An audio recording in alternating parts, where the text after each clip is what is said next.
即摆这个世界各国上接用的3种的疫苗，就是 AZ、莫德纳，甲这个辉瑞 BNT。这3种疫苗有啥物无共的特性？佮有啥物款的族群要注射疫苗要特别注意的？来看咱的整理报道。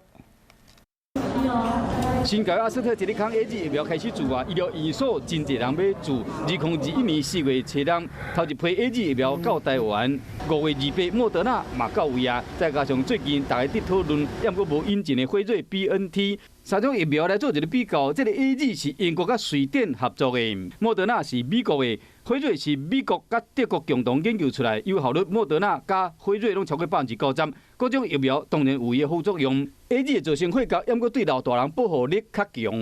AZ 疫苗的话是刚开始打的时候比较容易有发烧啦，或是身体倦怠不舒服，可是它对降低重症、降低死亡率啊。 它的表现是不错的。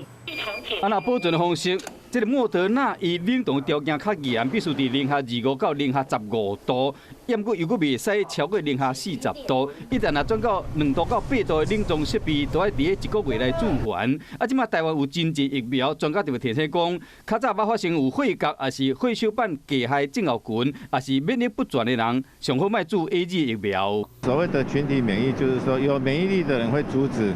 那个病毒的继续传播，那你那个疫苗接种的数目越高，